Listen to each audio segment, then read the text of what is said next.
This video is dedicated to Deja Shade. A huge shout out to Deja Shade for supporting the channel.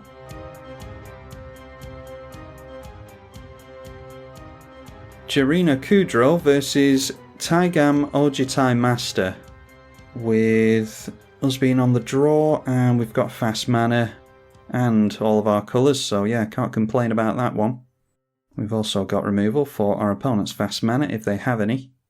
They do not. They get into a ponder first of all, which means we start things off with a plateau into a soul ring, then a merchant scroll, so they get to search for a blue instant with that, and it is Archmage's Charm. Counter a spell, draw 2 cards, gain control of a non-land permanent with CMC 1 or less, so they can take our soul ring with that. That's most likely the aim. So we're going to have to make use of the Embereth Shield Breaker. So I think we'll make use of the Soul Ring whilst we've still got it. And we will go for Frontier Warmonger. That gives all of our attacking creatures menace. They shock in a Hollowed Fountain and then going in for the Charm now, as opposed to doing it on our turn. Yep, they go for it now, so they've got control of the Soul Ring. This is 2 mana to cast, so we can actually do that now, can't we? Let's go for the Isolated Chapel then. And we will go for Battle Display from the Adventure card. Get rid of the Soul Ring, and then we can go for the Human as well. So that's some nice value. Nice 2 for 1 from that. Then we'll swing in for 4, and likely getting down our Commander next turn. The Commander comes down, so yeah, in fact, I think we'll go for Banisher Priest then and try and slow him down as best we can. Got a Fiend Hunter as well, that's good. So that gives us time to get out the tapped Tri-land. And we'll put Banisher Priest out into play and get rid of that blocker. If they put this underneath the Banisher Priest, then it shows that they've got removal for it. And there we go. They've obviously got some kind of bounce or removal for that. Luckily we've got the Fiend Hunter still, even if they do remove it. So knock them down to 18. Let's just yield until the end step. We can crack that fetch.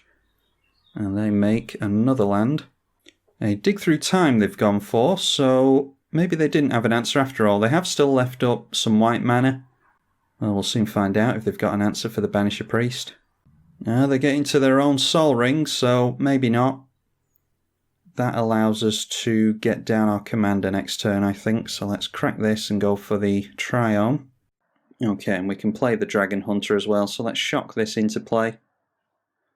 Make sure that we play the Dragon Hunter before I forget. And then get down our Commander as well.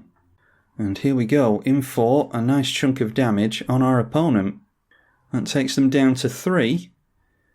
But it may well be that they've got a board wipe, so we're not out of the woods yet.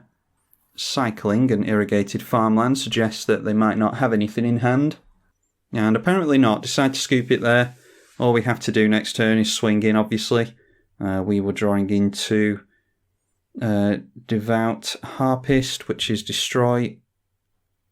Oh, it's destroy an aura attached to a creature. I thought that was destroy an enchantment.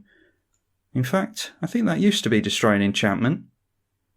So that's obviously some Oracle text. I'll actually remove that now that it's a much more narrow creature. But yeah, anyway, hopefully you all enjoyed this one. I think you'll be seeing another game now, so I'll take you through to that one. Jumping into another game now, this time against Chainer, Nightmare Adept.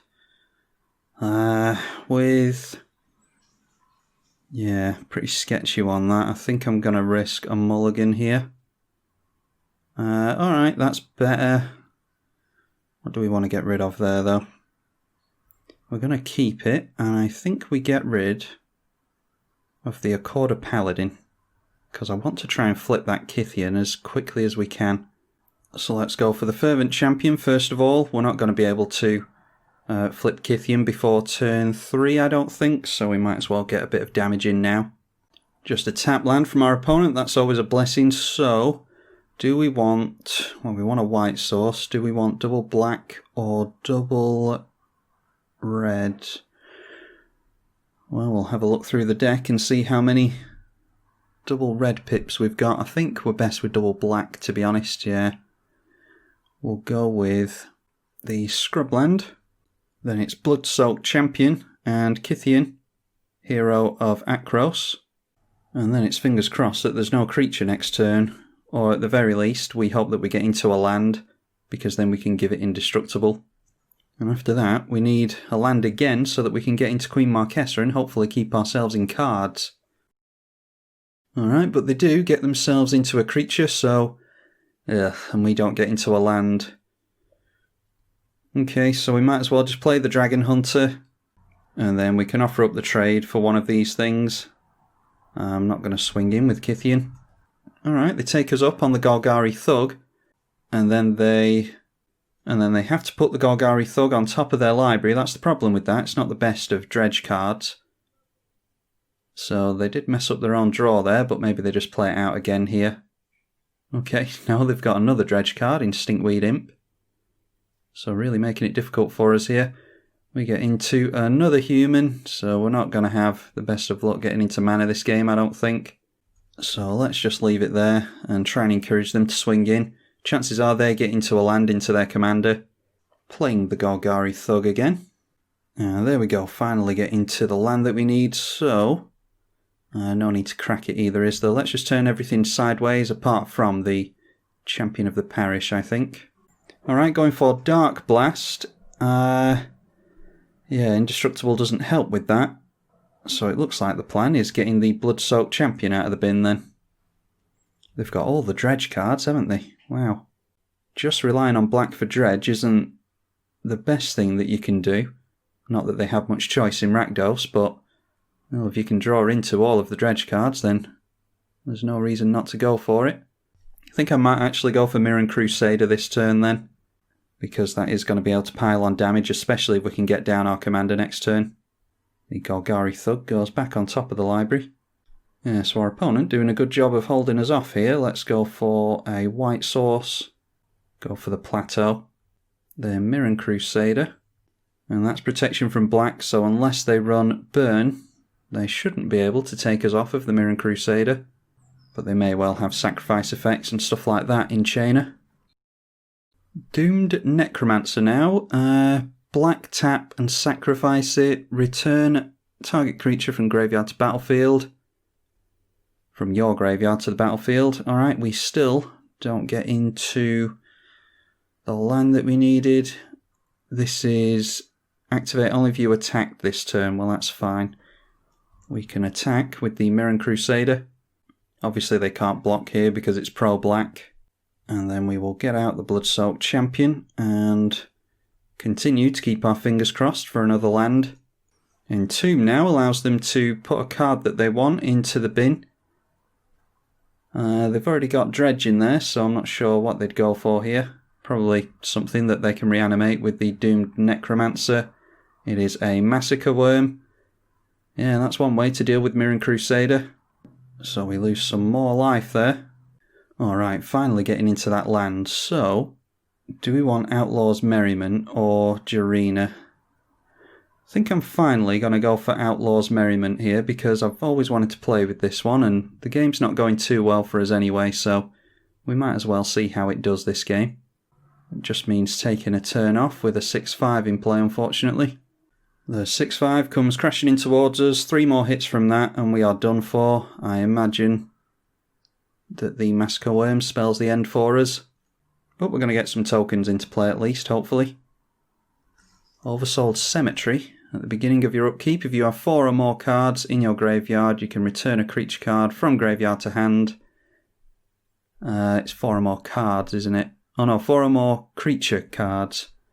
They've got 2 at the moment. Anyway, we get ourselves a 3-1 with Trample and Haste. And we get Bastion Protector as well, which, yeah, should be useful when we want to start swinging in with our commander. So we'll get that down now. Then we can play Bastion Protector next turn and start swinging in with it. Don't think I'm going to offer up the trade for the Stinkweed Imp just yet. In fact, I don't think I'm going to swing in at all here. Getting down some kind of menace would be good. I think I want to kill off the Stinkweed Imp and then go for Queen Marquesa, so we might swing in next turn. Get them to block with Stinkweed. Oh, of course, they've got that Dark Blast still, haven't they? Alright, well, that takes down that token that we didn't pay for. We lose 2 life to Massacre Worm. But yeah, might swing in next turn, get them to block with Stinkweed Imp, and then play Queen Marquesa, because then at least we've got at least a couple of turns of card draw. Not dredging any of the cards that are in their graveyard, and they're having a tough time getting into lands themselves, luckily. It is a Wheel of Fortune. Well, there goes Queen Marquesa, but we don't necessarily need it if someone's going to wheel. They had Buried Alive. They had Gravebreaker and Kervek. I was hoping that we'd get into the white creature there. The new one that stops you casting cards from outside of your hand. But apparently not. Can we make use of the Direfleet Daredevil? Could go after their Wheel of Fortune, but we've already got one of our own.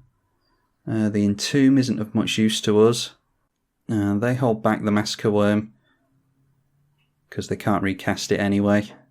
Don't think there's much point in dealing 1 damage to any of the creatures. Yeah, let's just do 1 damage to the to our opponent. Okay, Ranger of Eos, we've got a land, so let's just drop a Wooded Foothills. And we're just trying to go wide on our opponent at this point, aren't we? Luckily, we've made more lands than they have. So let's go Serra Zealot. We'll go for Elite Vanguard as well. And we'll go for the Dark Confidant as well. I think I'm just going wide on my opponent this turn, or attacking him with everything anyway. And that will encourage them to put the Stinkweed Imp on the Champion of the Parish, but we'll get 9 points of damage through to them anyway. Okay, decided to kill off our commander with the Massacre Worm.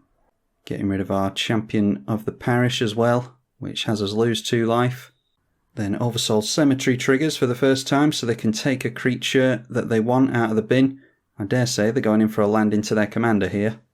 But they decide to take the Solemn Simulacrum, makes sense, they might even play that this turn. Our opponent tells us here that they still don't have a land. Yeah, that's really unlucky. 9 cards in hand. Don't forget they've just gone for the Wheel of Fortune, which got them into 7, so yeah, that's about as unlucky as it gets. They go for the Dredge again, this time onto the Dark Confidant, which was put out there as bait, to be honest. I thought they might want to block the Dark Confidant with the Massacre Worm, but it gets a Dark Blast out of their hand as well. Then the Golgari Thug comes down again. I don't think... Yeah, we'll get out the tap land, just because I don't want to draw into it when we're desperate for a land drop. And deciding not to swing in at us, we get down a 1-2. Forget all the different tokens here. We got the 1-2 rogue that comes in and deals a damage. And looks like we're getting that one again, so we'll be able to get the Golgari Thug out of the way, so that's 1 less blocker. Yeah, the Outlaw's Merriment has done some good work for us today. Golgari Thug can put a creature on top of their library. It is the Doomed Necromancer. I don't think that's going to help them, because we are just going in for our commander this turn. So there we go, turn everything in sideways. I think that might... it might not have them actually. That's 3, 6, 9... Yeah, not quite, don't quite have them yet. But if they're going to keep missing lands, then it's only a matter of time, really. They block the most damage on the Elite Vanguard, which makes sense. They go down to 3, we lose 2. And then Oversouled Cemetery can again give them a card. A creature card. And they go for the Gravebreaker Lamia. Looks like they've dredged themselves as well. Yeah, they've used the dredge ability from Golgari Thug. Cleared some cards off the top that weren't lands, but still not drawing into them apparently. Alright, now they've got Animate Dead onto Grey Merchant of Asphodel, which is going to take us down to 2. And they get us after all that. Good for them. That's a hell of a comeback. Yeah, so the Grey Merchant of Asphodel drained us for 3.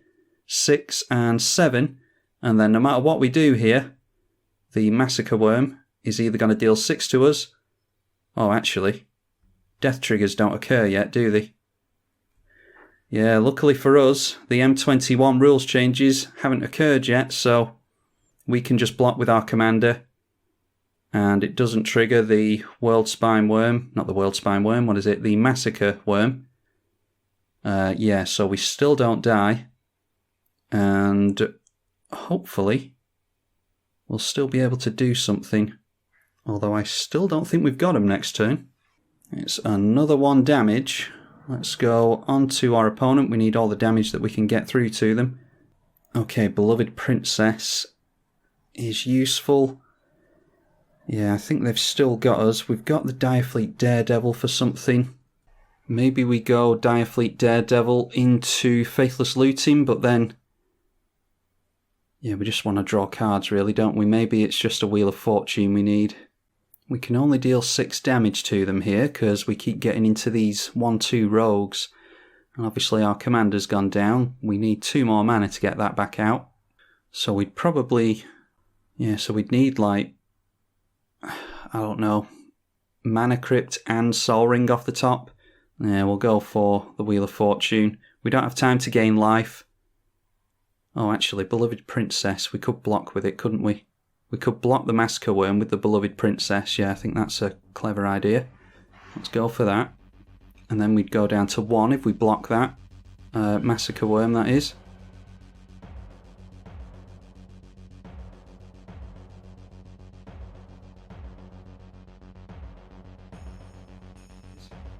Yeah, so if we're just trying to survive until next turn, it means that we can't swing in though, doesn't it?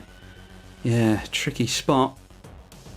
Let's just go in for the Wheel of Fortune and feed our opponent the answers that they no doubt need here. Yeah, and then maybe we just get down the Talisman of Indulgence. We've got Palace Jailer next turn to get rid of the Massacre Worm. Yeah, all they really have to do is go for a board wipe here. Oh, and of course they've got the Dark Blast, yeah, so that gets us anyway. Yeah, very, very well played by our opponent. Getting us off of the back of a Massacre Worm, and that was actually off of a Tutor, I think. Yeah, I think they went for that off of the Entomb, and then got it out with the Doomed Necromancer, which is here now. So yeah, that was a good tutor by our opponent, because we do have a lot of tokens and cheap creatures in this deck, so that absolutely, I didn't keep track of how much life we lost to that, but that's definitely what got us this game. There was actually an argument to be made for just going for Wheel of Fortune straight away, and then something like a Palace Jailer or a Banisher Priest or something like that, if we can make a land, which obviously we couldn't. But they had the Dark Blast anyway, so they always had us. Hopefully you all enjoyed this Jirina Kudro 1v1 video. Be sure to leave it a thumbs up and subscribe if you did. I'm tribalkai on the EDH channel. Thank you for watching.